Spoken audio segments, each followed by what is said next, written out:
good afternoon, and thank everybody for being here. We appreciate your attention to this and the time. I want to start off by saying just a couple of things. One is I want to again say how proud we are, and I am, of our police, fire, and EMS. Our public safety professionals did a tremendous job, a job where they were moving quickly and bravely to make sure that lives were saved. There were lots of acts of heroism on Sunday morning. I also want to say a special thank you to the victim services of the Austin Police Department for the role that they're playing. They are doing their typical outstanding job. I thank our federal partners on behalf of the City of Austin, all of them. I want to reiterate our appreciation of their professional work. And of course, this investigation is still ongoing, but we deeply appreciate their being involved. I know that the people of Austin, Texas continue to hold the victims of this horrible tragedy in their thoughts and prayers. And then that leads me to also wanting to say a special thanks to the healthcare workers that have played such an important and prominent role in addressing the needs of Austinites after this tragedy. I'll have a few more things to say, but I want to bring up our Chief of Police, who, again, I deeply appreciate the work that she has done and the way she has handled this matter. And so, Chief Davis. Thank you, Mayor.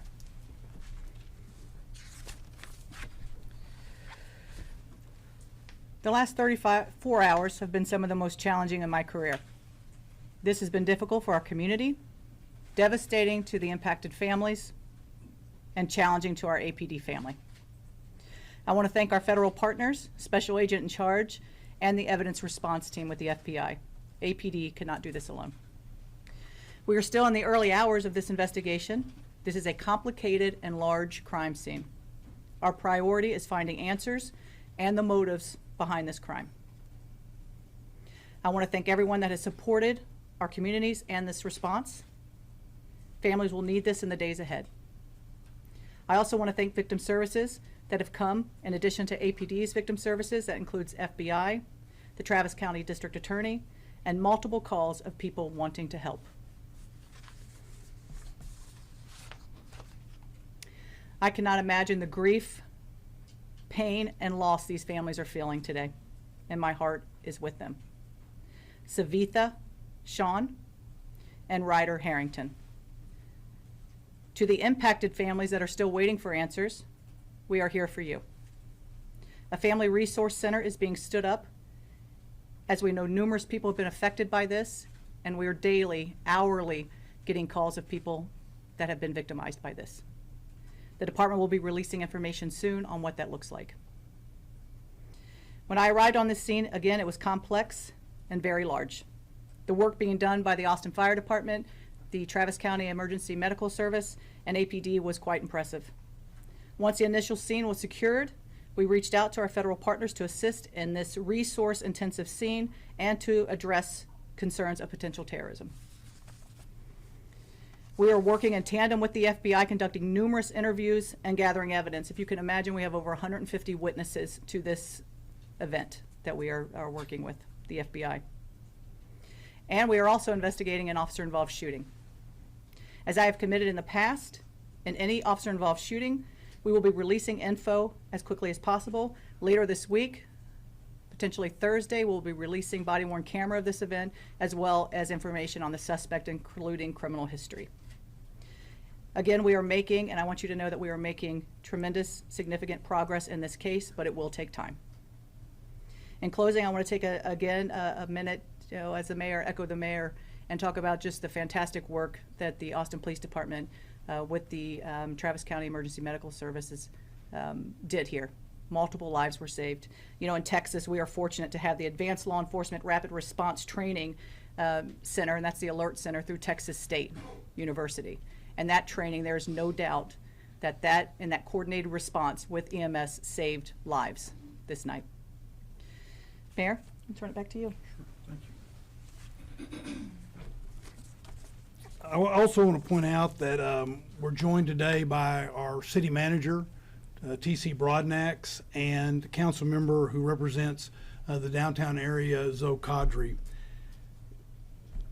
Before we take your questions, I want to say that we recognize that this is a very traumatic moment in our city.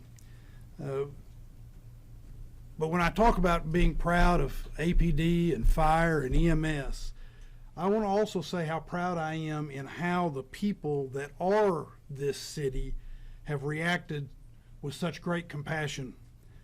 We are all mourning together and grieving as a group, but we're seeing tremendous compassion and love coming out of the people of Austin. And so I urge everyone at this moment of trauma to reach out to each other and take care of each other and take care of our home. Be with each other. While this is a dark moment, our people are creating a lot of light in Austin, Texas. And what we do for each other matters. So now we're happy to, if there's a few questions, to take a few questions. Can we start over here? We can start over here and then we'll go here. Yeah, has this impacted any plans, security plans for South by Southwest? It has not. You know, we have a press conference, I believe, next Thursday for our spring festival season. And certainly as we look at Austin and what makes Austin so great are those events. We are a major city police department and we go in best practices. I feel confident that the resources we have in play, South by Southwest, will continue on and it will be a safe festival season. Do we know how the suspect acquired these guns and whether they were acquired legally? The guns were required legally. I believe in 2017 out of San Antonio they were purchased. Can you tell us more about the victims? I think you said Savitha Shan and Ryder Harrison. Ryder Harrington, yes. Okay. Can you tell us more? Are they UT students? I think Ryder was a Texas Tech student. I don't know as far as what school they went to. That is certainly something that we can look into. But they were young. I believe Ryder was maybe 22 and Savitha 24 or 20 respectively. Yeah. Are you able to share any details about the warrants that were executed yesterday in Del Valle and in Liverpool? So anytime that you're doing an investigation like this, it's going to lead to search warrants. And so those warrants were based off information of where this person lived, addresses where he congregated, and evidence was taken from that. There's a video circulating on social media of an autonomous vehicle blocking emergency services near the scene on Sunday. Can you guys talk about the situation, what you encountered, and how you as you were accessing the scene and transporting victims? Yeah, I think that's something, I don't know if, Rob, if you wanted to address it? So Rob Lukritz, Chief of Austin Travis County EMS. EMS, as well as our fellow public safety partners, work very closely with the autonomous vehicle vendors that operate here in the city of Austin. We had more than 20 assets, resources that responded to this event. As was said at an earlier press conference, we were on scene within 57 seconds. And so in the grand scheme of the impact on the overall incident, we don't believe it had any impact on patient outcomes. I will say that we're already in touch with Waymo and the autonomous vehicles to give them our concerns and work with them in order to try to address this moving forward. If you guys could raise your hands, please. We'll go here, then Jamal. And for the chief and for Agent Durant, can you explain what more you've learned about possible motive? And I think it was reported that the suspect had a shirt underneath the sweatshirt that showed an Iranian flag. Is there a direct connection to the war in Iran with this shooting here? So I think for our purposes, as we're, looking at the totality of this, and certainly as a police chief, and we're coming in and we're getting this information, and we see those indicators, we see the second shirt with the Iran and the picture of the Shah on that T-shirt as well. We're thinking about events and what's occurring in the country as well. And so, in addition to the fact that this was a huge, complex scene, we're calling in those federal partners to take a look at that as well. And so again, the motives, all of those things, that's what this investigation is about right now. Jamal. I don't mind. Oh, sure, go ahead. Okay. Go right ahead. Thank you. So I'll add on that, but first I just want to also express our regards for the victims' families, those impacted by this tragic event.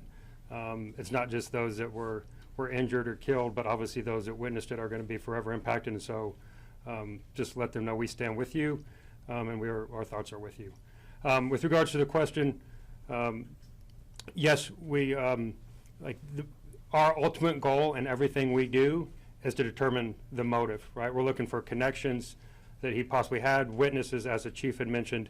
We are pouring through thousands of hours of video. Have massive amounts of both digital and physical evidence. And this is a around-the-clock, 24-hour investigation at this point. And any declarations on what led to that motive would be premature, right? We want to make sure that we have our facts 100% correct, or as close to, or at least we've tracked down every possible lead that we can, because that's what we owe to the victims, right? That's what you guys want answers for, but more importantly, we owe that to the victims and their families to be right. So we don't want to speculate or make any guesses at this stage of the investigation as to what that motive ultimately was. We'll go Jamal. To maybe piggyback off of that, are you all looking into anyone else that may be connected with the suspect at this time that you know of, or is there anything else about the suspect you can share, Chief? Again, we will have some criminal history, some background, that type of thing on Thursday when we address the officer-involved shooting.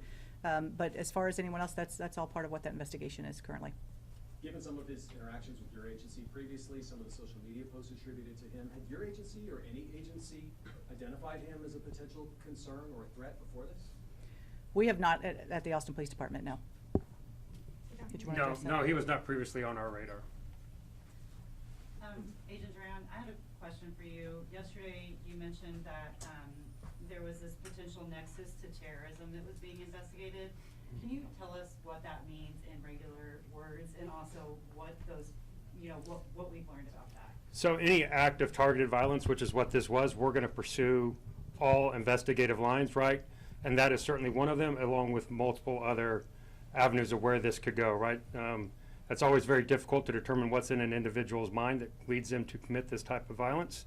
And so we will continue to, like I said, pour through the evidence, talk to witnesses, talk to friends, talk to associates that knew this person, obviously tracking movement leading up to and on the night of the event, and also going back as far back as we can trace them. That's what the FBI does, and we're doing that in lockstep with our partners. And we will continue to do that until we get that answer to determine what that ultimate motivation was. We'll take 2 or 3 more questions. We're going to start in the back here, and then we'll go to Angela and end with Dante. Thank you. For either the chief or Special Agent Duran, how closely are you working with other major cities like the NYPD, the LAPD? We know New York put out a statement saying that they saw what happened in Austin and they're taking it seriously, and it has put them on high alert. Are you talking to other cities? Can you tell me a little bit about that? Yeah, I think, being part of the Major City Chiefs Association, those are, in contact with all of those chiefs and what's going on. And everybody better be on heightened alert. I mean, this is, what happens across the country, we all need to be aware of. And certainly as major cities, you look at best practices and you look at the way you keep people safe. That's absolutely important. And there's probably not a police chief across this country that's not talking to someone. Angela and Dante, you'll have the final question. So yesterday, 3 patients were in critical condition. Has there been any status updates on the hospitalized patients? I believe 1 patient will be taken off life support sometime today, and then 2 other patients are still critical. Can you clarify the victims' names and age, please?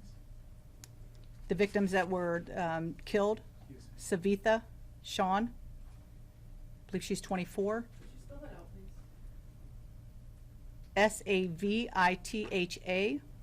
Savitha Shan, and Ryder, Ryder, Harrington, Harrington. I believe he's 22. Thank you. Dante, final question. I'm curious if you think that Austin's recent Safer 6th Street initiatives and things like that contributed to faster police response.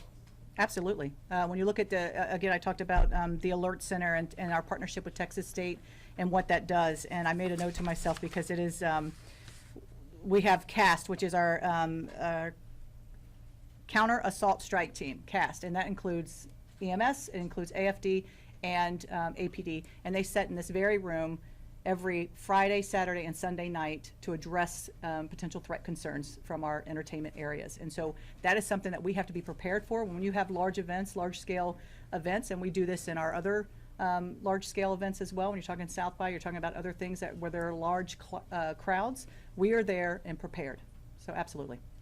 If I might add Yep. one thing to that, in 2024, and Chief Lukeritz and I talked about this yesterday, I guess it was. In 2024, the city of Austin also created the Downtown Area Command with EMS so that we would be better ready. That's what the recommendations coming from the professionals in EMS said they wanted and needed, that sort of thing, so we would be better ready. You know, God forbid there was a situation like this, and we think that also played a significant role in addition to what the chief was saying. Thank you all.